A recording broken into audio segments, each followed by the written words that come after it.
Buenos días, estimados compañeros, señoritas, jóvenes. ¿Logran escucharme?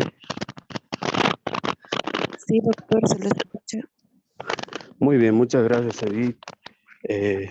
Bueno, en principio, disculpas por la demora en el comienzo de las clases. Bueno, procuramos estar un poquito más puntuales. Estamos entre 10 y 7 personas. Bueno, yo creo que van a ingresar enseguida. Estamos hablando ya acerca de lo que era el interés en la clase anterior, ¿no? El interés entendido como aquella recompensa, aquella remuneración, aquella, diremos, aquel rédito que se le otorga al prestamista o al acreedor, ¿no? Por la utilización de un capital ajeno. Ese, ese es el interés, ¿no? Ese, justamente aquello que aquella recompensa, ¿no?, que otorga el deudor a la persona a quien se le ha concedido un crédito por la utilización de un capital ajeno. Bueno, eso de pronto de manera general, ¿no?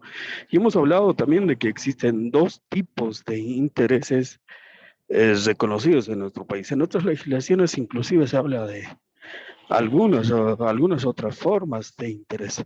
En nuestro caso tenemos dos tipos de interés. Uno, el interés convencional, ¿ya? El interés convencional que tiene que ver con el acuerdo, el pacto establecido por las partes, tanto por el acreedor como por el deudor, por el cual establecen libremente el monto, ¿no?, que se va o el que el deudor va a pagar como compensación por la utilización del capital otorgado por el acreedor. Surge de la autonomía de la voluntad de las partes.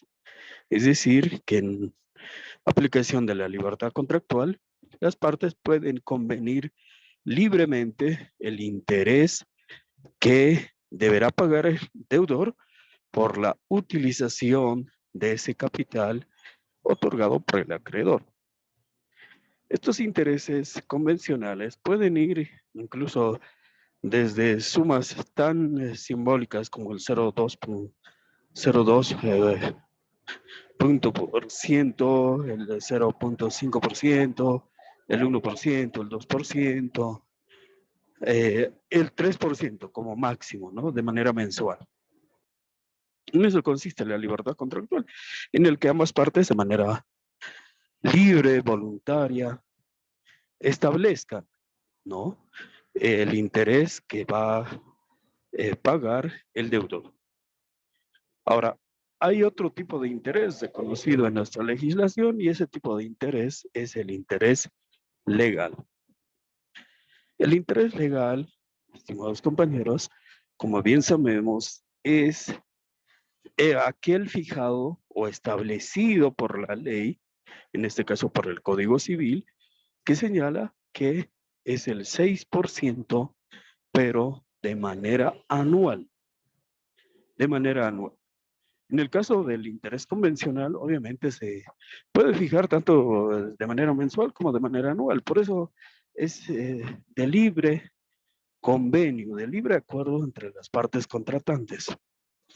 Tanto el acreedor como el deudor se ponen de acuerdo y establecen el monto del interés. En cambio, el interés legal es fijo, es decir, que no hay ahí la posibilidad de poder establecer un convenio entre las partes. No, al contrario, El interés legal es fijado por la ley y ese monto es el 6% de manera anual. ¿En qué caso se aplica el interés legal? El interés legal se aplica cuando las partes, por omisión o por cualquier otra circunstancia, no hayan establecido algún monto en el contrato primigenio, ¿no? O puede ser que de manera voluntaria no hayan establecido ningún tipo de interés, pero resulta que posteriormente surge el incumplimiento de la obligación por parte del deudor. Entonces, ¿qué hace el acreedor? El acreedor dice, pero no solamente que no me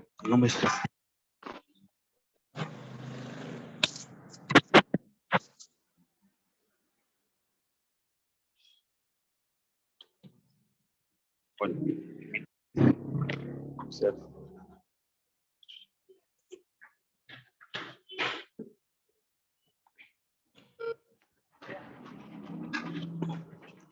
pues, bueno, decía, se me cayó el móvil, decía que el acreedor frente al incumplimiento del deudor, ¿no?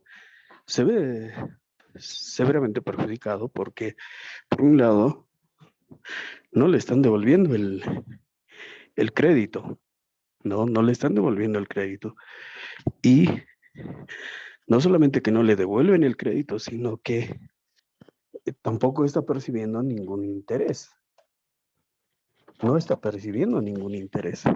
Es decir, ningún rédito como consecuencia del préstamo otorgado a favor del deudor. Entonces, allí se ve doblemente perjudicado, por un lado, por el incumplimiento, por la demora injustificada en el cumplimiento de la obligación, ¿verdad? Pero por otro lado, también experimenta un perjuicio porque está dejando de percibir algún tipo de rédito, algún fruto civil por, por el empleo de ese capital. Entonces, ahí, en ese tipo de casos, es que la ley, ¿no? Establece que después de la constitución de la mora, ¿no? Se debe aplicar o se puede aplicar, ¿no? El interés legal. En ese tipo de casos se aplica el interés legal, no se aplica de manera conjunta. Eso también es bueno aclararlo. Es decir, que no vamos a pretender cobrar un interés convencional, ¿no? Y adicionalmente un interés legal. No corresponde. Simplemente el interés legal se aplica a falta de la estipulación del interés, a falta del interés convencional. ¿De acuerdo? Entonces, por favor, esa parte tenemos que tenerlo presente. Ya. ¿Qué más en relación al interés? A ver, vamos a ir, por si acaso el tema íntegro ya está en la plataforma de Classroom, así que también lo pueden descargar, hacer seguimiento, ¿no? Bien, a ver, veamos. Eh, Permítame. Hemos revisado también acerca de lo que es el interés nominal, ¿no? El interés nominal. Estamos hablando acerca en la clase, en el tema número 13, acerca de que en nuestra legislación rige lo que es el principio nominal. ¿Qué importa eso? Que si tú te prestas 10,000 bolivianos o te has prestado 10,000 bolivianos hace 10 años, esos 10,000 bolivianos tenían un determinado valor adquisitivo. Podías comprar, qué sé yo, a ver, un bien inmueble. A ver, hablemos de algún producto, podías comprar 100 zapatos, ¿no? 100 zapatos con 10,000 bolivianos. En la actualidad, ¿no?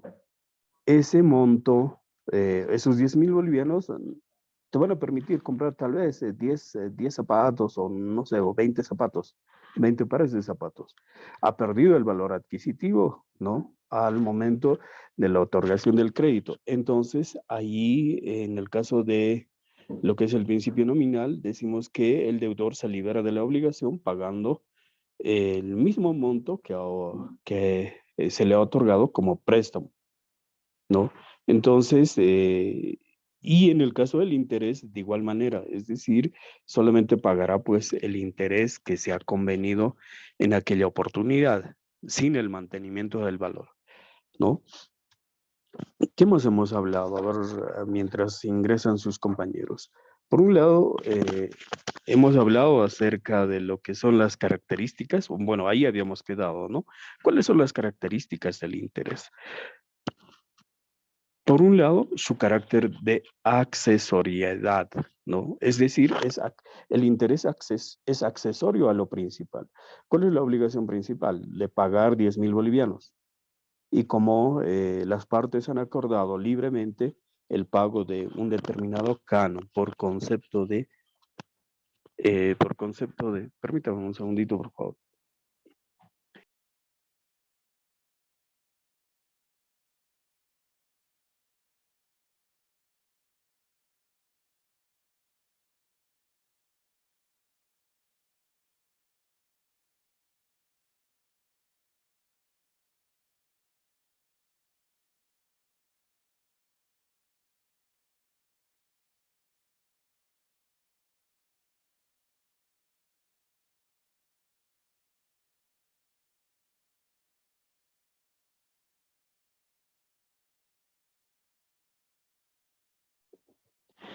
Bueno, mil disculpas. Decía entonces el carácter de accesoriedad, es decir, que una cosa es el capital, ¿no? La obligación principal, aquí hay una obligación principal.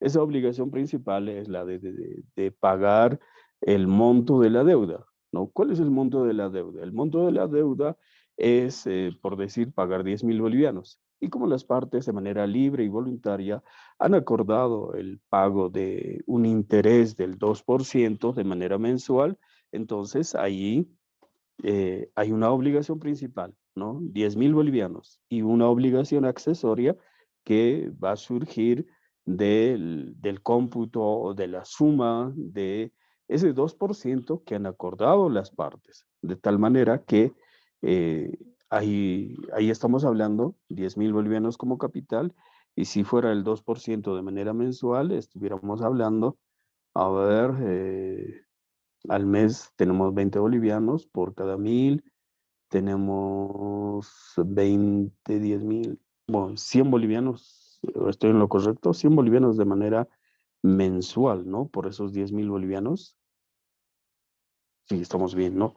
Bueno, entonces, esos 100 bolivianos es lo accesorio, no es la obligación principal. ¿Por qué es accesorio además? Porque si no existiera la obligación principal, el deudor no tendría por qué cancelar dicho monto de dinero, ¿no? A ver, ¿qué nos dice el artículo 317 del Código Civil? Veamos, vamos a leer este artículo. A ver, por aquí tengo a eh, Efraín. Efraín, ¿será que nos puedes ayudar a leer el artículo 317 del Código Civil? Efraín, creo que aún anda durmiendo. A ver, el artículo 317 del Código Civil, en su parágrafo 1, nos dice, el deudor no puede imputar sin que el acreedor consienta el pago al capital con preferencia a los intereses y a los gastos. ¿Qué significa esto? Que el deudor no puede pretender pagar simplemente el capital, sino que también debe pagar adicionalmente el interés, ¿no? Salvo que el acreedor diga, sí, está bien, primero pagame el capital y posteriormente me terminas de pagar el interés, ¿no? Entonces, ese es un primer aspecto que hay que considerar. Segundo, dice, pero el pago hecho al capital y a los intereses sin observación del acreedor se imputa en un quinto al capital y el saldo a los intereses. Es decir, que si tú has pagado sin establecer que esto se está pagando por concepto de capital y este otro monto por concepto de intereses, sin que este aspecto sea observado por el acreedor, ¿no? Se imputa en un quinto al capital, en un quinto. Estamos hablando de que ese monto que se paga hay que dividirlo en quintas partes y uno de ellos se va a imputar al capital y el saldo dice a los intereses. Es decir, que el interés siempre va a ser lo accesorio, ¿no? Y además lo accesorio no puede generar no genera el capital.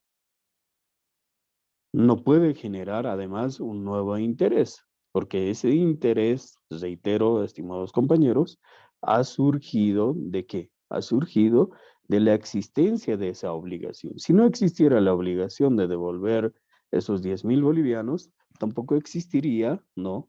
La obligación de cancelar un interés, una compensación, una recompensa por el empleo, ¿no? de, de ese capital ajeno. Entonces, necesariamente, para que exista interés, tiene que haber una obligación principal. Segundo, la otra característica es la liquidez, ¿no? La liquidez. Solo, es decir, los intereses tienen que ser líquidos, una cantidad líquida, ¿no? Una cantidad líquida. Solamente una cantidad líquida, además, puede generar intereses, ¿ya? No pueden generar intereses, obligaciones mixtas, obligaciones que tengan, en las cuales no se establezca una suma líquida, ¿no? Una suma líquida. Una suma líquida es cuando nosotros hablamos de un monto determinado, 5.000 bolivianos, 10.000 bolivianos, 20.000 bolivianos, 30.000 bolivianos, 40.000, etcétera, ¿no? Es una suma líquida. Entonces, solamente la suma líquida puede generar intereses. Porque si no, ¿cómo calculamos? Si nuestra obligación es pagar 100 o devolver o restituir 100 cajas de manzanas, esto puede variar, ¿no? Puede variar porque de pronto en un supermercado una caja de manzana puede llegar a costar, no sé, unos 200 o 300 bolivianos. Pero si nos vamos a la feria 16 de julio, ¿no? Podemos encontrar una manzana por un boliviano y tranquilamente podemos comprar una caja que supongamos que contiene 100 unidades, o sí, 100 unidades, podemos encontrar con 100 bolivianos. Entonces, allí no existe suma líquida. Para hablar de suma líquida, reitero, tiene que haber un monto determinado, ¿ya? Un monto determinado. Entonces, este monto determinado sí va a poder generar intereses, ¿ya? Esa es una segunda característica. Tercera característica es la determinación en el tiempo. Eso significa que debe necesariamente transcurrir un determinado tiempo para poder generar eh, eh, un tipo de interés, ¿no? O algún tipo de interés. ¿Por qué? Porque si yo en este momento les entrego 100.000 bolivianos y pretendo que me devuelvan los 100 inmediatamente, no puede uno exigir el pago de intereses. ¿Por qué? Porque no ha transcurrido, ¿no? un tiempo prudente para que el deudor pueda haber generado como utilización de ese capital algún rédito. Entonces, como no ha generado rédito, tampoco puedo exigir el pago de intereses, ¿no? Los intereses, como regla básica, se calculan por el transcurso del tiempo, por el transcurso del tiempo. A ver, calcularemos, ya que estamos un poquito fríos, vamos a hacer un pequeño ejercicio para que tal vez así despierten algunos compañeros que todavía andan adormilados. A ver, la obligación va a ser, dice, una suma sencillita, 10.000 bolivianos. ¿ya? 10.000 bolivianos, y voy a anotar la participación por si acaso. Ya, 10.000 bolivianos, cuyo préstamo se ha otorgado el año 2000, el 15 de enero del año 2018, ¿ya? 15 de enero del año 2018. El capital es 10.000 bolivianos, ¿ya? Y la obligación tiene que cumplirse el 15 de julio del 2000, pongámosle el 10 de junio, sí, pongámosle el 15 de julio del año 2022. 15 de julio del 2022, estableciéndose un interés del 2.5%. Interés 2.5%. Calculemos entonces cuánto es el interés. Lo que debemos tomar en cuenta que primero para calcular los intereses, primero tenemos que sacar, ¿no?, el interés mensual, porque el interés del 2.5% es mensual, ¿ya? Entonces, si es por mensual o si es por cada mes, entonces debemos obtener. ¿Por qué pretendo que hagan este ejercicio? Porque no solamente se debe calcular por mes. Hay mucha gente, y esto inclusive en tema de asistencia familiar, tienen dificultades para calcular, o de pronto la autoridad judicial termina observando la liquidación que se presenta, ¿no? A ver, aquí tenemos, ¿cuántos años? Por un lado tenemos del 15 de enero al 15 de, eh, al 15 de enero del año 2019 tenemos 12 meses, ¿no? Al 15 de enero del 2020 tenemos 24 meses. Al 15 de enero del 2021 tenemos 36 meses. Y al 15 de enero del 2022 tenemos 48 meses. Ahora, estamos hablando de que la obligación debió haber sido cumplida el 15 de julio.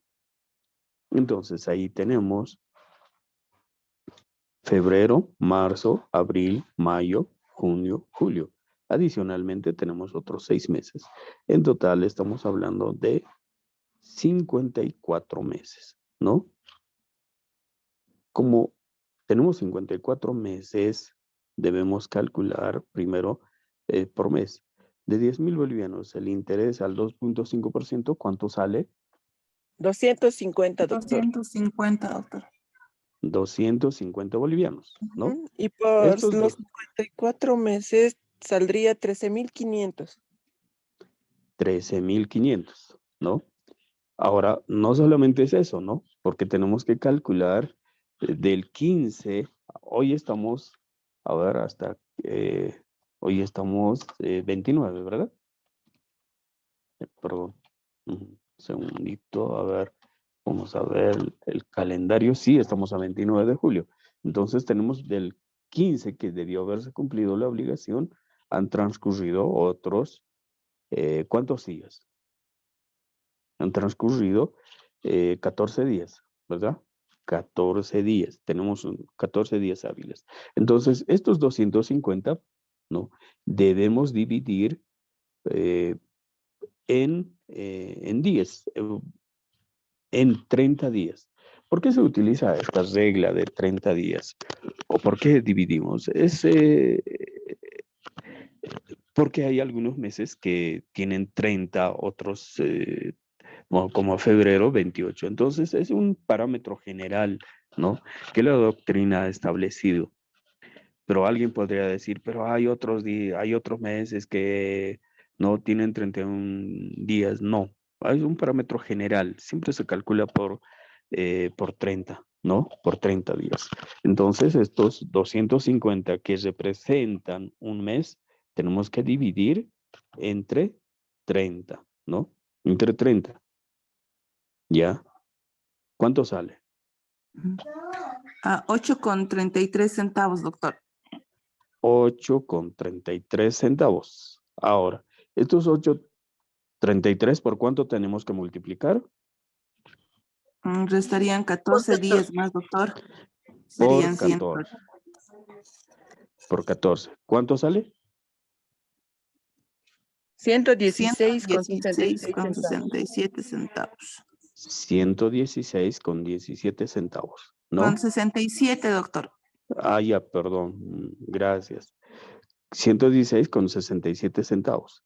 Y teníamos inicialmente de los 54 meses una cifra de, ¿cuánto era? De los 54 meses. ¿Cuánto era la sumatoria? 13,500, doctor. 13,500. 13,500. ¿Tenemos que hacer alguna operación ahí? Sí. Tenemos que sumar Tendríamos que sumar. estos 116,67. ¿Y cuánto sale? 13,600 y pico más, Ya. doctor. 13,610. 13,616,67 centavos, doctor. Con 67 centavos, exactamente. Fíjense que esto que parecía algo sencillo, que no nos lleva a realizar una serie de operaciones, ¿no? Entonces, pero esto, ¿por qué lo podemos realizar? Porque hay una suma líquida, ¿no? Hay una suma líquida, de ahí la importancia también de esta otra característica, ¿no? Y ahí, fíjense, ingresan todos los caracteres. Por un lado, es accesorio, ¿no? Porque hay un capital. Allí nos faltaba sumar más del capital. Fíjense, a ver, ¿cuánto era el capital? El capital era 10,000 bolivianos, ¿verdad? A eso tenemos que sumarle adicionalmente 616.67. ¿Cuánto sale en total? Ahí estaríamos hablando. 23,617,67. Exactamente, muy bien, ¿no? Fíjense que hay un capital, ¿no? Y eso, ¿cuál es lo accesorio? A ver, para los que no han entendido, ahí en este ejercicio vamos a explicar los caracteres del interés. ¿Cuál es el capital? A ver, a los que andan distraídos. Bueno, yo sé que ustedes son los más participativos y yo sé que están prestando. A ver, estimada Anaí, explíqueme, a ver, en este ejercicio que hemos realizado, ¿cuál sería el capital? ¿Cuál sería lo accesorio? ¿De qué manera, si existe una suma líquida? Después, si importa el tiempo, ¿no? Anaí, Anaí, no, debe andar durmiendo, Anaí. Anaí, ¿estás ahí? No. O tal vez no tiene interés de participar. Bueno, a ver, Araceli, ¿has comprendido? Doctor, buen día. Acabo de ingresar a clases, va a disculpar. Ay, bueno, no se preocupe. Ok, a ver, otra persona. Por ahí, Yaili. Señorita Yaili. Yaili. No, nada. Bueno, creo que nadie tiene interés. A ver, alguien que haya comprendido y que nos explique si se aplican los caracteres que hemos estado hablando del interés. ¿No? ¿Nadie? Wow. Creo que hay poco interés, ¿no? A ver, señorita Karen Hurtado. Karen, nada. Edith, Irene, usted, Doctor, buen día. buenos días. Bueno, sí se cumple, doctor, porque en primer lugar hay una suma líquida que es el capital de 10,000 bolivianos. Ya, Bueno, se hizo toda la operación. ¿cuál es lo Y accesorio? A ver, dígame. lo accesorio. Hemos hablado de 4 características del interés, ¿no? Por un lado, el carácter de accesoriedad, Segundo, la liquidez. Tercero, el tiempo, ¿no? Hasta ahí veníamos hablando. A ver, usted me dice que hay un capital, ¿no? Un capital. Y ese capital efectivamente son los 10.000 bolivianos. Ahora, ¿cuál es lo accesorio? Lo accesorio es el interés, ¿no ve? ¿Cuál es la obligación principal? Los 10.000 bolivianos. 10.000 bolivianos, ¿verdad? Y si no existieran estos 10.000 bolivianos, ¿usted considera que se pudo haber generado estos 13.000 bolivianos? No, ¿verdad? Tiene que haber una obligación principal. Entonces, lo accesorio vendrían a ser estos 13.616.67 bolivianos, ¿no? Eso es lo accesorio. Ahora, ¿hay suma líquida? Obviamente que sí, ¿no? Porque fíjense que hemos hecho todo un ejercicio para establecer, en este caso, los montos, ¿no? Primero hemos obtenido el interés mensual, posteriormente hemos obtenido incluso el interés que se genera por día, ¿no? Pero a partir de la existencia de un interés, de una suma líquida. Podemos calcular y así podemos ir calculando incluso si la obligación es de 10.575 bolivianos, aún así se puede calcular. No saldrán con muchas decimales, pero igual podemos calcularlo porque existe una suma líquida, ¿no? Pero si fuese, como les decía, 100 cajas de manzana, la obligación consistiera en devolver 100 cajas de manzana, entonces ahí no, porque, reitero, en determinados lugares esas 100 cajas de manzana puede llegar a costar de 300 bolivianos, en otro lugar costará 100 bolivianos, ¿no? Entonces ahí, ¿cómo nos vamos a poner de acuerdo? ¿No? Y ya ingresamos al ámbito de la subjetividad porque alguien podría decir, no, yo quiero que se me entregue esas manzanas, pero que cuestan 300 bolivianos y el otro podría exigir que se le devuelva, ¿no? O podría decir, yo voy a devolver manzanas porque aquí la obligación es manzanas, no me están diciendo de dónde debo adquirir las manzanas, ¿no? Entonces no hay suma líquida. Entonces, en el caso del interés, necesariamente tiene que existir una suma líquida. Ahora, decíamos determinación en el tiempo, ¿no? Fíjense que aquí hay, ¿cuántos? Por un lado hablamos de, a ver, ¿cuántos años? Tenemos 4 años, doctor, y 6 meses. 4 años, 6 meses, 14 días, ¿correcto? ¿No? Ese es el tiempo por el cual nosotros tenemos que recompensar a nuestro acreedor, porque durante ese tiempo nosotros hemos hecho uso del capital, ¿no? Uso del capital. Muy bien, gracias, Edith. Entonces, a ver, después la otra característica es que existe la conservación del valor patrimonial, ¿no? Ahí también se habla de dos tipos de interés. Por un lado, el interés nominal, que reitero, consiste en que el deudor únicamente se encuentra obligado a pagar el monto que se hubiera fijado en el contrato primigenio, ¿no? Como en este caso, supongamos que esta obligación haya sido establecida hace 10 años atrás, ¿no? Y no se ha establecido que va a tener o el deudor tiene la obligación de devolver el crédito o la obligación principal con mantenimiento de valor, entonces el deudor se va a liberar simplemente devolviendo los 10.000 bolivianos más el interés que se haya generado como consecuencia del préstamo, ¿no? Pero sin el mantenimiento del valor. Ese es el interés nominal, ¿no? El interés nominal es el que está sometido a un quantum fijo, independientemente de los riesgos que pueda sufrir una determinada cantidad de dinero, ¿no? Al deudor no le interesa si el capital perdió su valor o su capacidad adquisitiva, se liberará pagando el capital y el interés nominal. En cambio, el otro interés, que es el interés real, ¿no? Es cuando el capital prestado obtiene una rentabilidad, ¿no? Por lo que el deudor compensa a su acreedor un determinado monto que se llama interés compensatorio. En este caso existe una conservación del valor patrimonial, ¿no? Ahí, en muchos casos, sobre todo en los préstamos bancarios, no se establece este tipo de intereses real, ¿no?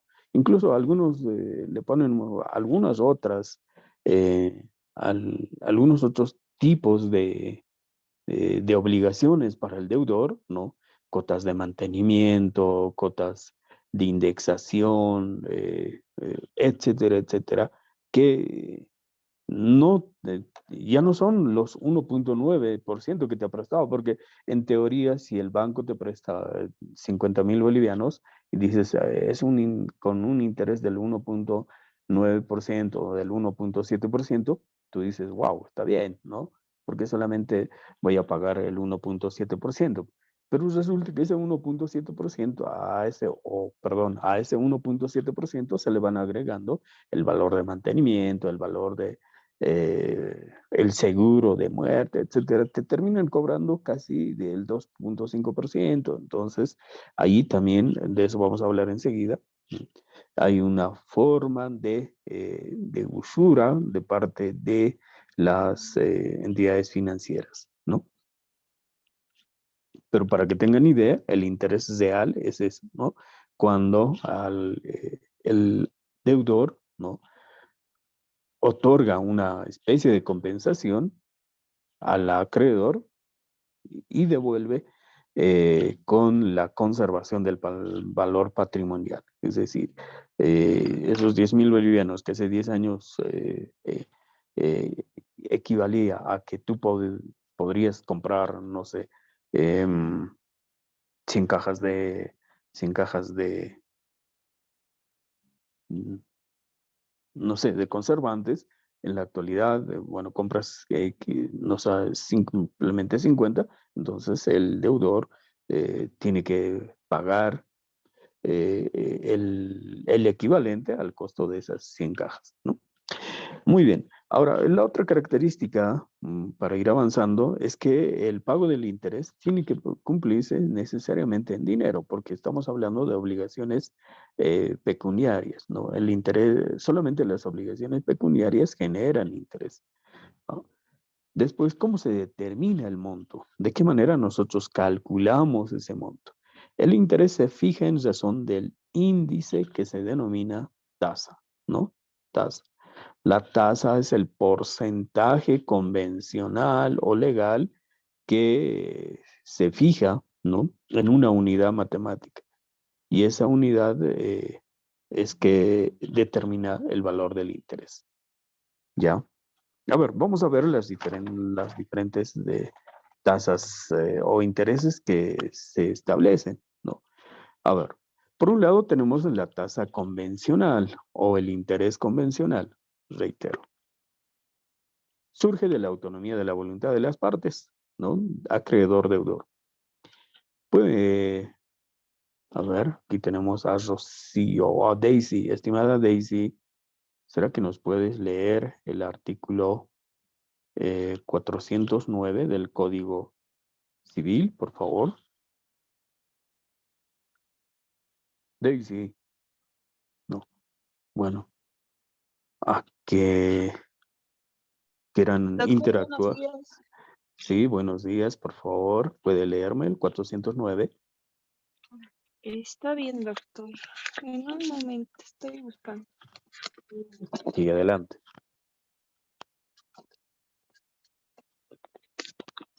Artículo 409, interés convencional. El interés convencional no puede exceder del 3% mensual. Si se estipula en cantidad superior, se reduce automáticamente a dicha tasa.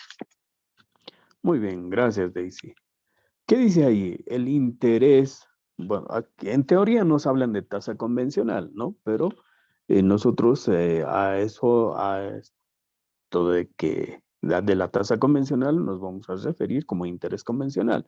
Entonces, el artículo 409 dice que el interés convencional no puede exceder del 3%, ¿no? Mensual.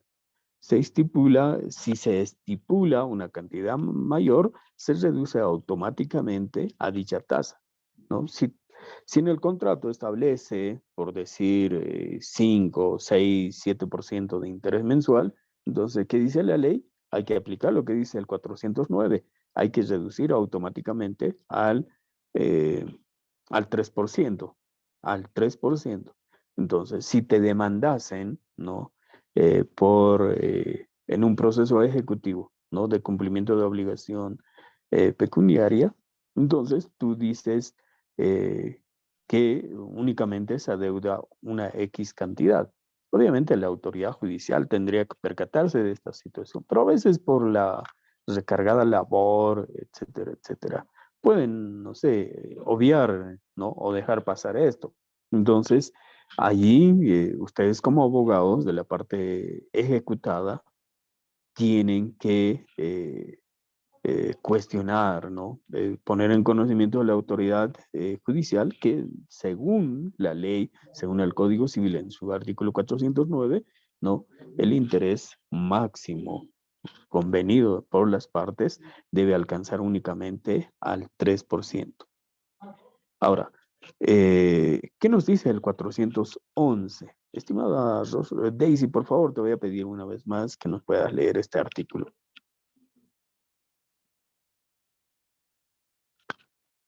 Daisy, no te vayas. Bueno, a ver. Está bien, doctor. 411 dijo. Sí, 411. Le estoy buscando.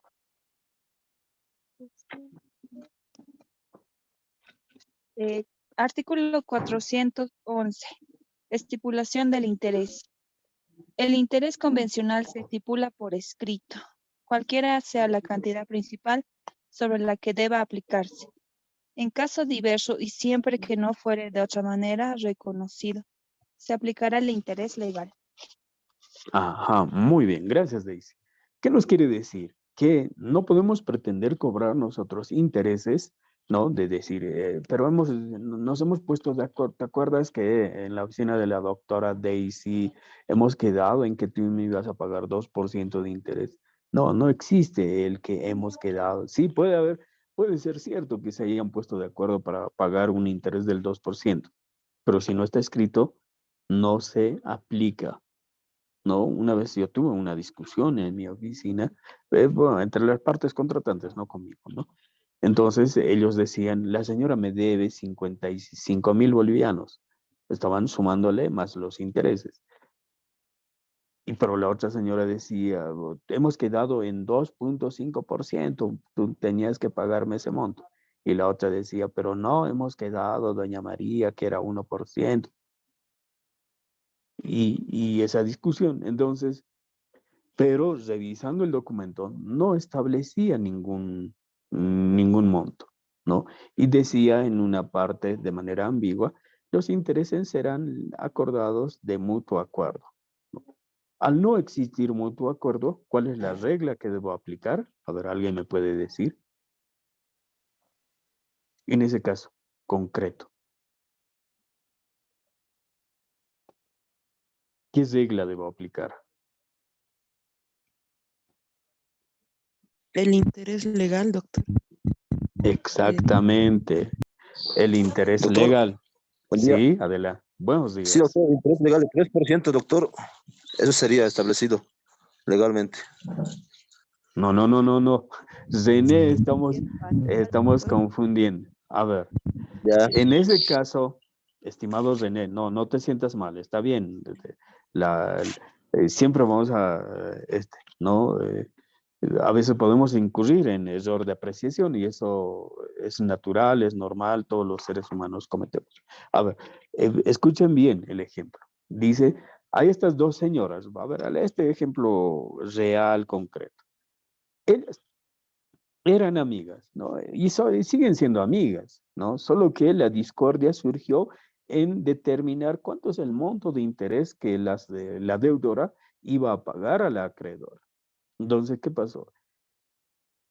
Le prestó, o sea, esto de los 55,000 bolivianos es Es algo que en este momento me surge de la cabeza. No recuerdo exactamente el monto, pero pongámosle que era 55.000 bolivianos. La acreedora decía que le debería devolver 55.000 bolivianos.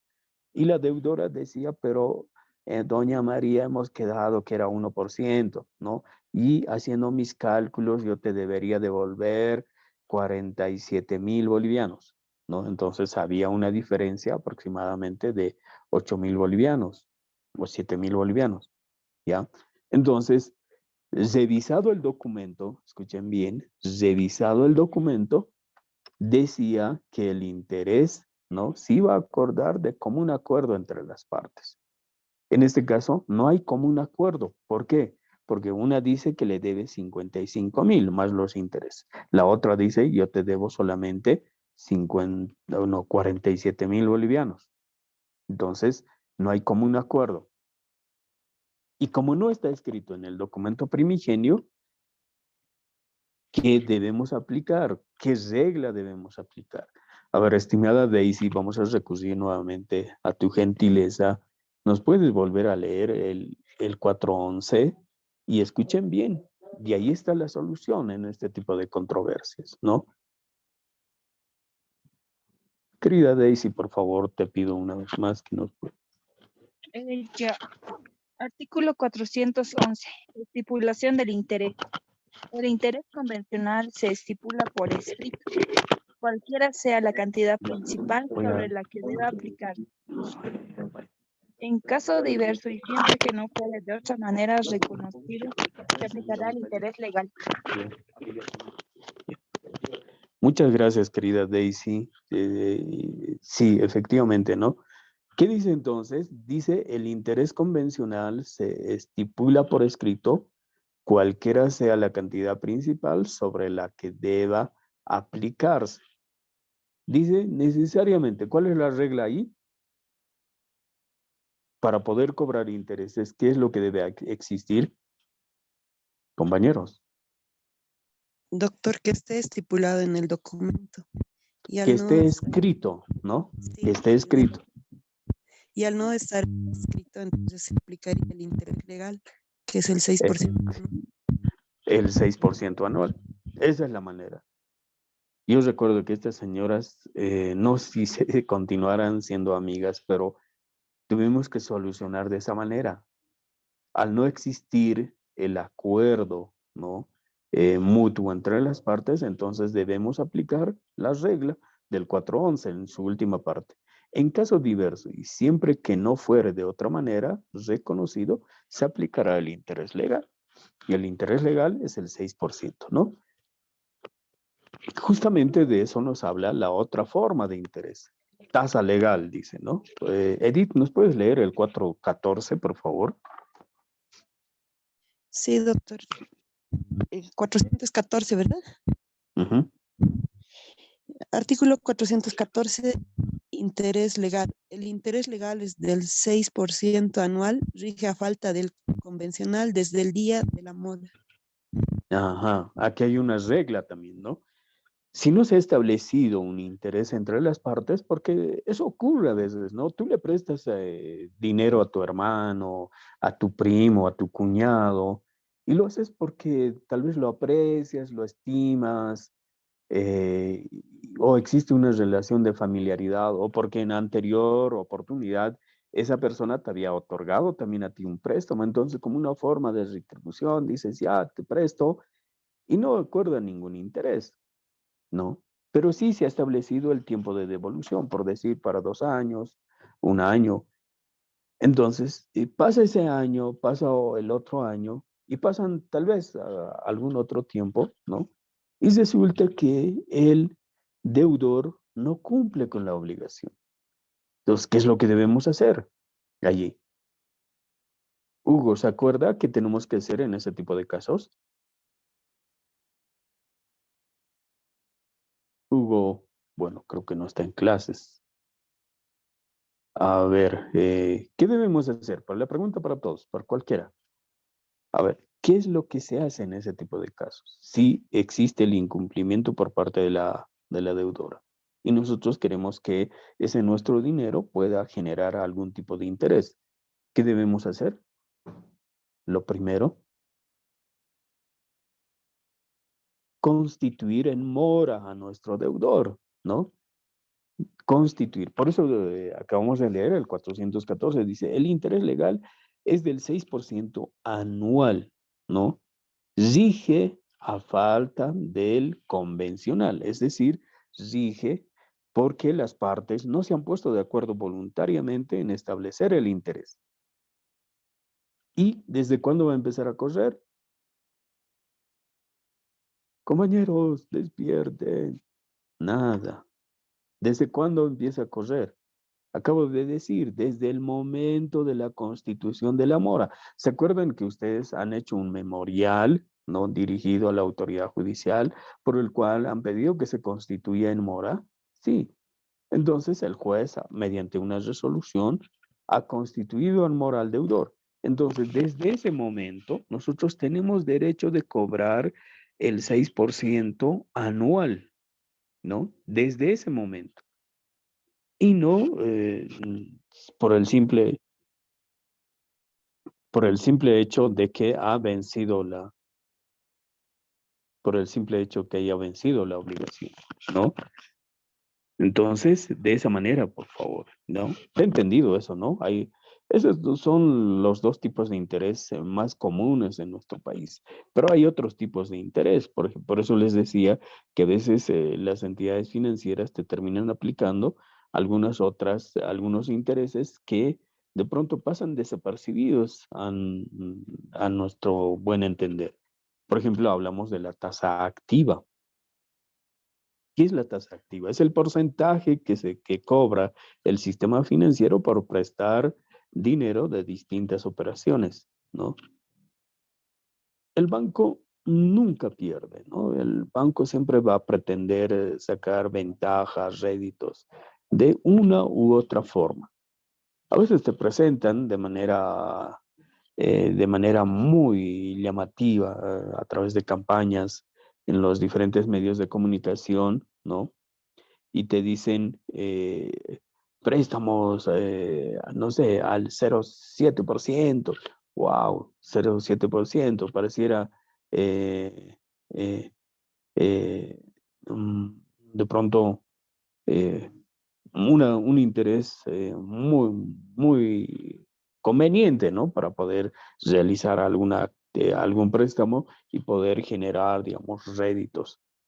Pero te dicen hay que hacer el mantenimiento del valor, ¿no? Hay que hacer el mantenimiento del valor y a veces eso se lo calcula en función a las UFDs, a las unidades de fomento de vivienda social. Y esta unidad no puede variar y como que lo hace, ¿no? Va variando y entonces dice, no, ha perdido el valor adquisitivo, vamos a hacer mantenimiento de valor, ¿no? Entonces, en eso consiste esta tasa activa. En cambio, la tasa pasiva es el monto que paga la entidad financiera por depósitos que se hacen en el sistema financiero. ¿Cuántos de ustedes tienen ahorro? ¿No? Algo debe tener siempre algunos pesitos de ahorro, ¿no?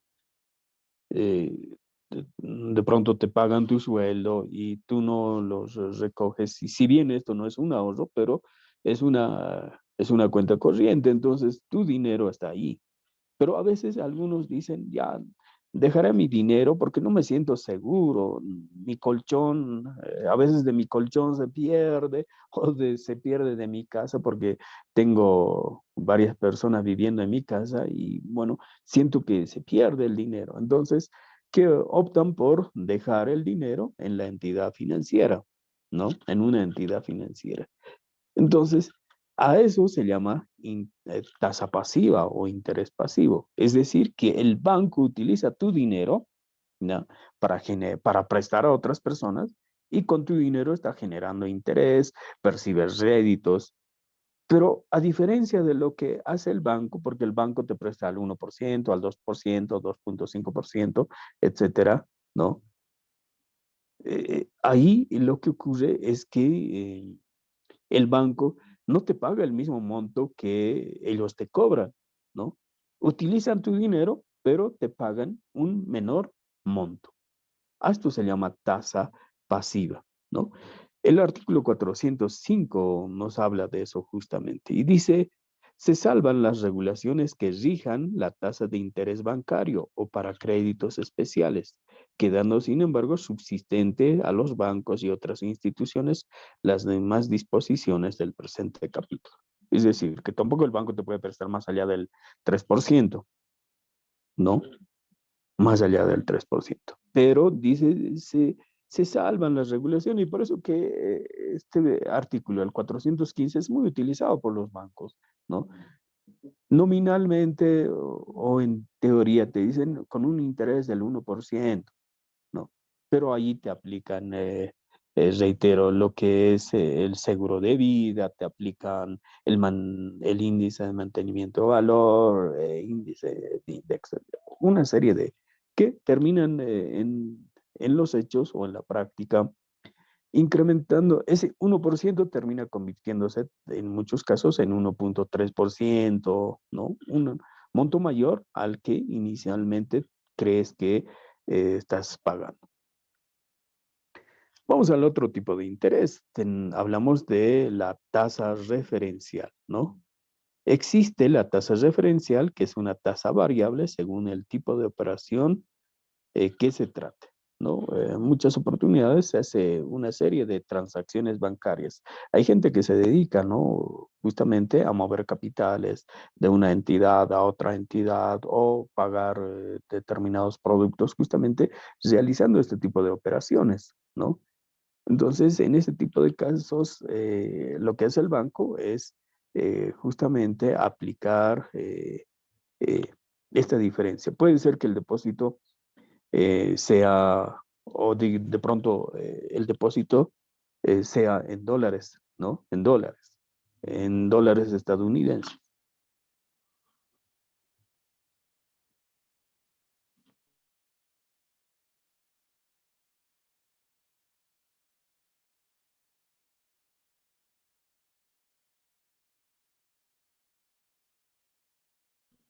En,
disculpas, por favor.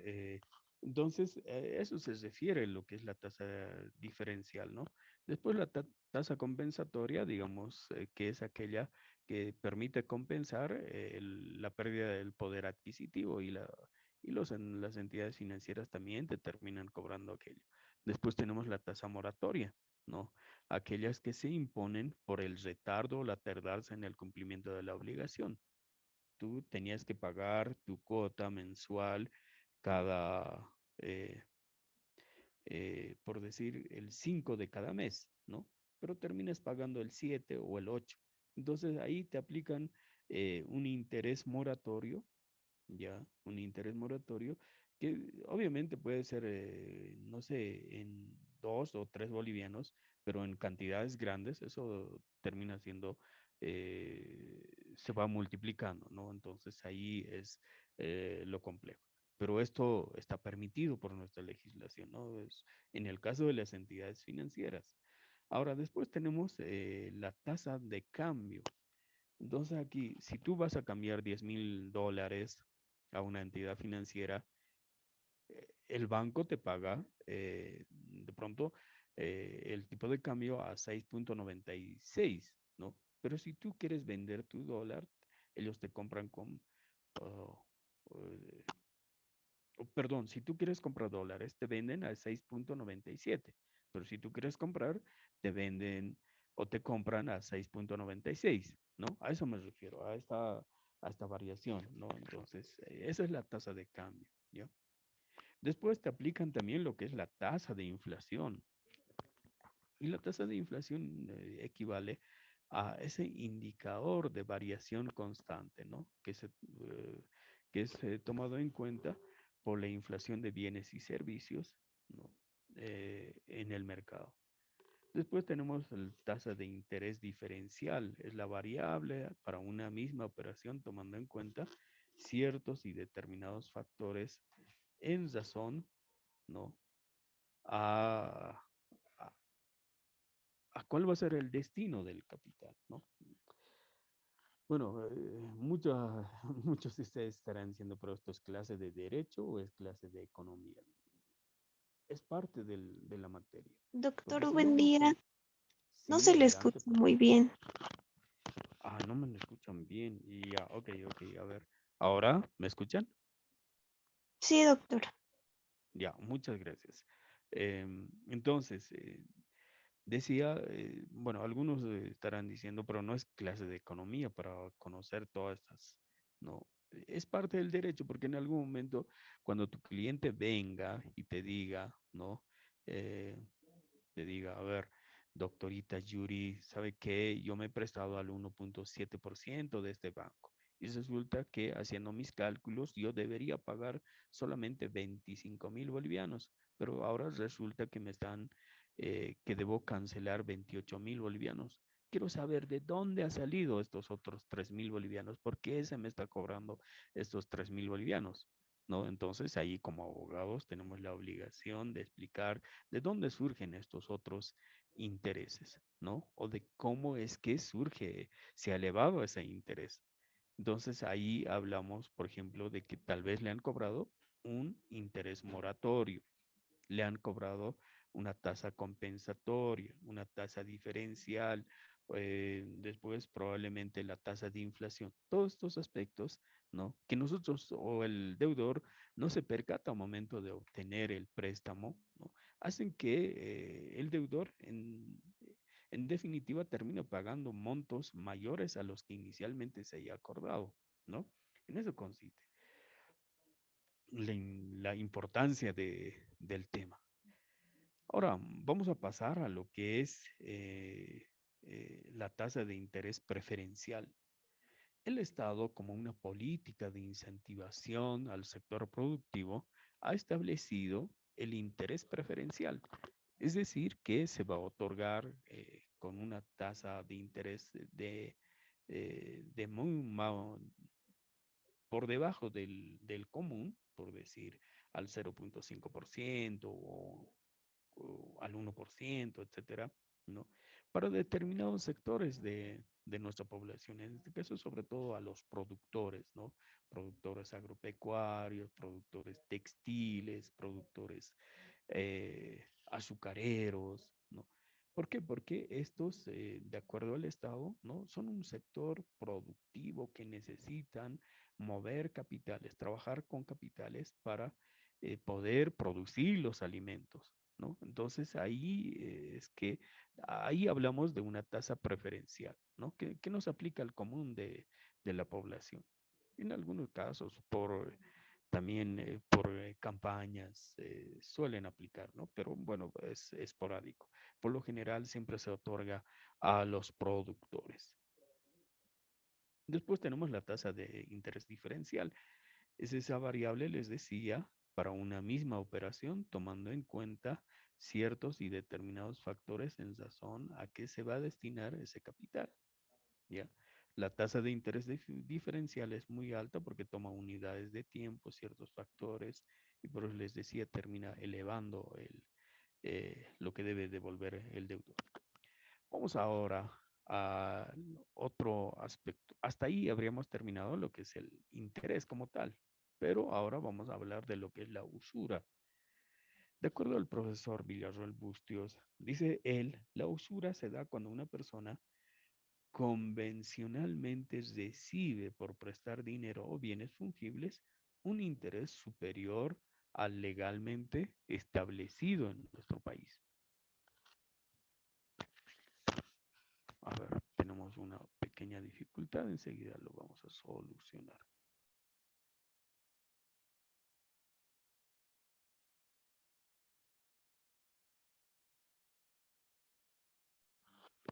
Bueno, ahora sí, espero que me estén escuchando bien. ¿Me escuchan bien, verdad? Bien. Decía entonces el profesor Villarroel nos dice que la usura se da cuando una persona convencionalmente recibe, es decir, cuando hablamos convencionalmente surge del acuerdo de ambas partes, ¿no?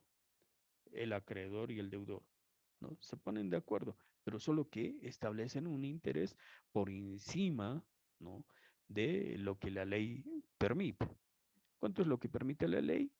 Sin ser cargoso o sin el ánimo de ser cargoso, el interés mensual, ¿no? Convencional alcanza el 3% y el interés legal al 6%, ¿no? Y el interés convencional al 3%. Entonces, pero si se acuerda, no más allá, por decir 5% de interés mensual, entonces ahí estamos hablando de usura, usura. Eso es la usura, ¿no? Usura. Cuando se fija intereses por encima de lo que la ley permite. ¿De acuerdo? ¿Alguna pregunta tal vez? ¿Alguna duda? No olviden preguntar, por favor. Ahora, la palabra usura, estimados compañeros, ¿no?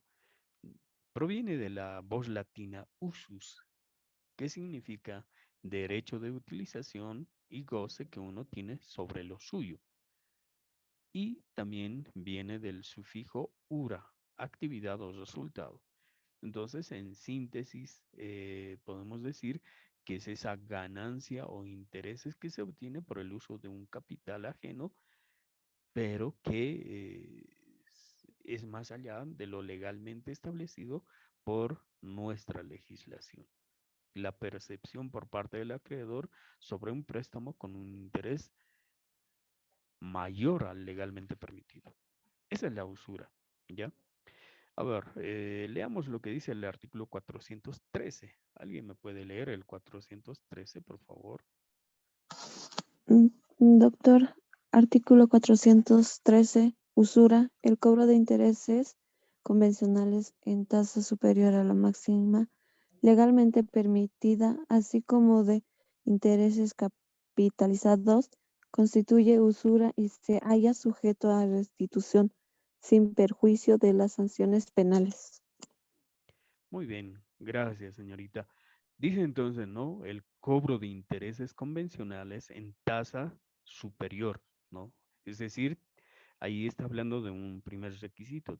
Tiene que ser por encima del 3% en el caso del interés convencional para que se considere usura.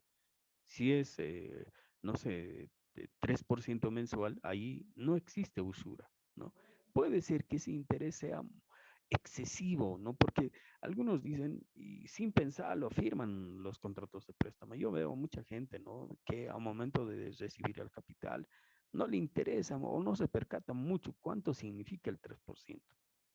De $10,000, ¿no? Si hablamos del 3%, eso es $300 cada mes. ¿Y $300 cuánto es? Es aproximadamente 2.100 bolivianos cada mes. Y si esta persona percibe como sueldo 13.500, fíjense, y tiene que pagar, ojo, intereses, no estamos hablando del capital, tiene que pagar como un interés de 2.100. Si sus ingresos son 3.500, obviamente, pues ahí tiene que alimentarse, tiene que alimentar a su familia, ¿no? Y difícilmente va a poder cubrir. Entonces, no es nomás o celebrar contratos, ¿no? Por esas cantidades de interés o establecer intereses de esa naturaleza, porque en la práctica es muy elevado el interés del 3%, muy, muy, muy elevado, sobre todo para tratándose de cantidades grandes.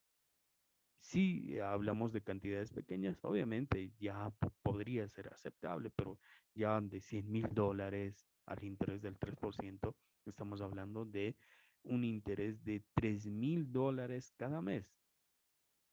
$3,000 cada mes. ¿Y será que hay una persona común y corriente gana $3,000 cada mes? Puede ser que sí, algunos comerciantes, algunas personas que se dedican a ciertos rubros que sí generan de pronto eh, buenos ingresos, podría ser, pero para el común de la gente es excesivo, ¿no? Ese monto. Entonces, a eso nos referimos, ¿no? Cuando se establece no solamente al 3%, sino más allá de eso.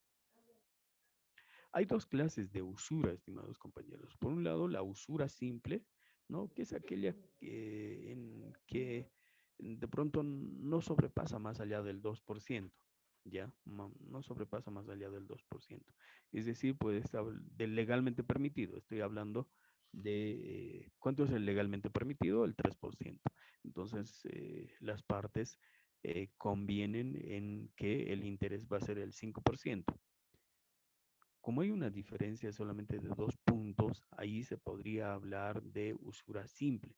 Pero y la otra característica o el otro requisito es que eh, eh, sea esporádica, ¿no? Que la persona que haya incurrido en este tipo de conducta lo haya realizado esporádicamente y no tenga como un hábito de vida o una forma de vida, ¿no? El otorgar préstamos por encima de lo legalmente permitido, porque ahí estaríamos hablando de usura agravada, ¿ya?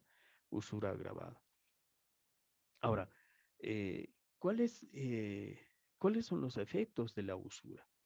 Uno, que la persona que ha pagado un excedente, es decir, que han establecido un interés del 4%, y esta persona no termina pagando los 4% porque finalmente, no sé, la otra persona ha amenazado con llevarle a un proceso judicial, ¿no? Tiene derecho a la repetición. ¿Qué significa la repetición? Tiene derecho a que se le devuelva el excedente que ha pagado. ¿Por qué?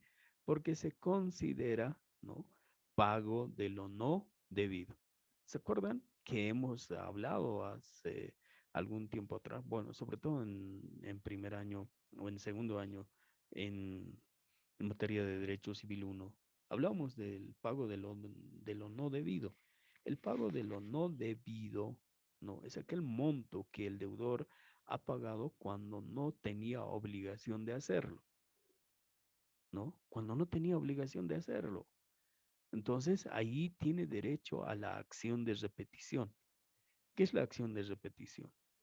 De demandar al acreedor para que se le restituya el monto excedente al legalmente permitido. Ahora, ¿cuál es la otra consecuencia o el otro efecto de la usura? Es que la persona que haya incurrido en este tipo de conducta puede ser procesada penalmente, ¿no? Puede ser procesada penalmente. A propósito, el artículo 360 del Código Penal dice, el que aprovechando la necesidad, pues se da, la usura usualmente se da porque existe una necesidad de parte de, ¿no?, de parte del deudor o de la persona que se encuentra en una situación muy, muy conflictiva en un determinado momento de su vida, ¿no? Entonces, tiene una necesidad. Dice, el que aprovechando la necesidad, la ligereza o la inexperiencia, ¿no? Por decir, muchos de ustedes son bastante jóvenes, ¿no? Sobre todo en el caso de las señoritas. Y de pronto dice una de las amigas, che, haremos un negocio de, pondremos nuestra tienda de ropa, ¿no? Y yo conozco personas que nos pueden prestar dinero para empezar el capital y emocionadas inician el negocio. Solo que esa persona, aprovechando la falta de experiencia de estas señoritas, ¿no? Les otorga préstamo al 5%. Entonces, esa es una de las condiciones, ¿no? El que dice, aprovechando la necesidad, la ligereza o la inexperiencia de una persona, diere en cualquier forma para sí o para otros valores o especies a cambios de intereses superiores a los fijados por ley u otras ventajas pecuniarias evidentemente desproporcionadas con la prestación, será sancionado con reclusión de 3 a 2 años y multa de 30 a 100 días. ¿Ya? Se aplicará la misma pena, dice, al que a sabiendas adquiriere, transfiriere o hiciere valer un crédito usurario o al intermediario, testaferro o cooperador, ¿no? Entonces, uno puede ser procesado penalmente, pues, si establece intereses por encima del legalmente permitido. Finalmente, vamos a dejar esta parte para la próxima clase. También, a ver, ¿cuántos estamos en clase? Estamos solamente 26 personas, de 76 considero que es muy poco, ¿no? Estimado Ronald, la pregunta, por favor, desde el lunes nos estamos viendo de manera presencial, ¿verdad? Ronald, ¿o cómo han quedado? Porque también habían versiones de que iba a continuar las clases virtuales. Que esto de las clases virtuales resulta muchas veces perjudicial también para ustedes mismos, ¿no? Porque no es lo mismo estar presente en aula, poder interactuar con ustedes que una clase virtual. Ronald, ¿me confirmas, por favor, si vamos a tener clases presenciales o continuamos bajo la modalidad virtual? ¿Qué información tiene al respecto? Ronald o cualquiera del directorio. Doctor, buenos Sí, días. buenos días, Ruth. Doctor, una reunión hemos tenido con el curso en la cual se ha decidido que se va a seguir con las clases virtual, doctor. Ah, clases virtuales. Ya, gracias, Ruth. Entonces vamos a hacer lo siguiente. Yo sé que la materia es importante y a mí también me interesa que ustedes puedan aprender. Entonces, vamos a como habíamos hecho el año pasado, al final del año, pero esta vez no vamos a esperar hasta el final de año. Vamos a programar clases presenciales, ya sea en los fines de semana, un sábado puede ser, o por lo menos 2 veces al mes, ¿no? Para que podamos fortalecer este proceso de enseñanza-aprendizaje. ¿Les parece? Estimada Ruth, por favor, y el directorio, consulten esta posibilidad para que, sobre todo, podamos tener más en claro lo que es la materia, ¿ya? Les pido, por favor, ustedes me dicen el lugar, el tiempo, ¿ya? Muy bien, que tengan un excelente día a todos ustedes y, bueno, disculpas a veces por las interrupciones que se presentan. Muy bien, muchas gracias. Hasta la próxima clase.